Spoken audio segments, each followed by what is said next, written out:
اسلام آباد میں supreme court کے باہر میڈیا سے گفتگو کرتے ہوئے مسلم لیگ نون کے رہنما دانیال عزیز نے کہا، آج جو آپ نے دیکھا کہ جن لیڈروں کا اس کے ساتھ کوئی تعلق ہی نہیں تھا، جس میں چودھری شجاعت صاحب ہیں جن کے پٹیشن ہی سرے سے کوئی نہیں ہے،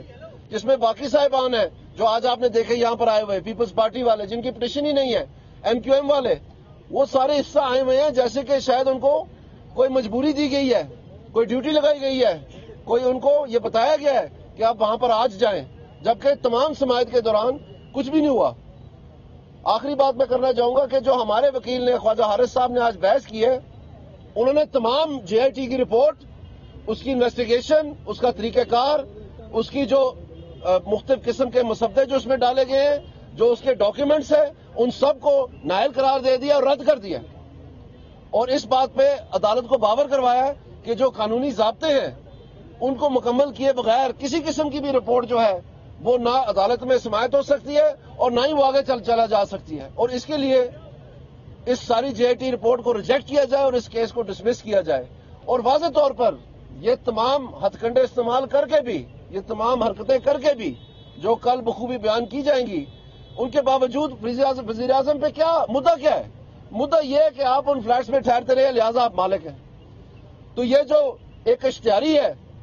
کتنے افسوس کی بات ہے، آپ اخلاقی جواز کی بات کرتے ہیں، پیپلز پارٹی اخلاقی جواز کی بات کرتی ہے، پی ٹی آئی اخلاقی جواز کی بات کرتی ہے، یہ جو باقی جماعتیں اخلاقی جواز کی بات کرتے ہیں، آپ مجھے بتائیں کیا اخلاقی جواز ہے ایک 780 کے اشتہاری کو جس کے آرڈر ہو چکے ہیں کہ اس کی زمین جو ہے بھاگ سرکار ضبط ہو جائے، کرک ہو جائے،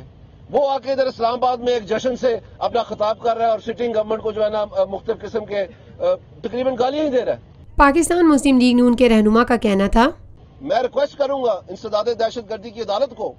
کہ نہ صرف ان کو وہاں پر حاضر کروایا جائے بلکہ جو بھی عمل درآمد نہیں کرتا اس کے خلاف کنٹمپٹ کی کارروائی کی جائے، اور یہ جو بھاگ سرکار زمینیں کھر کی ہیں اس کے اوپر عمل درآمد کیا جائے، اکاؤنٹ فریز کیے جائیں۔ قانون کی بالادستی اگر آپ کرنی ہے تو سب کے لیے کریں، نہ صرف ایک خاندان کے لیے۔ مختلف قسم کی جو ہے پوری دنیا میں کوئی کزن بھرتی ہو رہے ہیں اور کوئی کمیشن ہو رہا ہے اور کوئی فورینسک رپورٹ جو ہے الٹی دی جا رہی ہے، 2004 کی بجائے 2007 کی بتائی جا رہی ہے،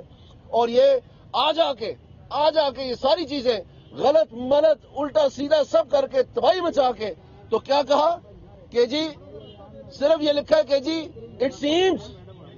صرف یہ لکھا ہے کہ اٹس موسٹ لائکلی۔ تو یہ چیزیں عوام دیکھ رہی ہے، یہ پرانا پاکستان اب نہیں چلے گا، عوام کی رائے جو ہے وہ ختم ہوگی،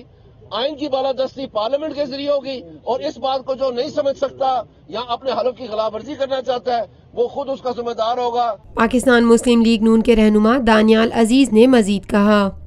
یہ اعتراف جرم کر چکے ہیں، انہوں نے یہ ریکویسٹ کی کہ اس کو اومیشن دیکھی جائے۔ اپنی دفعہ کتنے پیارے لگتے ہیں کہ جی اومیشن کر دیں، اور دوسروں کی دفعہ کیسے چڑھ چڑھ کے بولتے ہیں، یہ بات پاکستانی عوام کو پتہ چلنی چاہیے۔ اور جو ان کے منصور علی خان صاحب وکیل ہیں وہ ایڈمٹ کر چکے ہیں، اعتراف جرم کر چکے ہیں کہ P T I foreign funded party ہے، انہوں نے کہا ہے ہم نے فورن فنڈنگ لی ہے۔ تو آپ مجھے یہ بات بتائیں کہ اس طرف یہ ہے اور یہاں پر کیا ہے سیمز، یہاں پر ہے موسٹ لائکلی۔ آپ خود سوچ رہے ہیں کہ یہ کیا ہو رہا ہے، اور ان کو بالکل نہیں کوئی ہاتھ لگا سکتا۔ وہ انوکھا لاڈلا کھیلے کو مانگنے چاند اس کو ملنا ہے، کیونکہ اس گملے کو ہاتھ ڈالتے ہوئے لرزتا ہے ہاتھ۔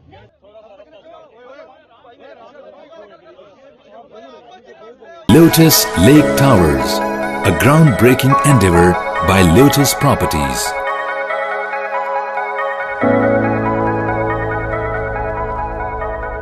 پاکستان بھر میں نمائندگان کا وسیع نیٹ ورک، ہر خبر جاننے کے لیے دیکھتے رہیے TNN TV۔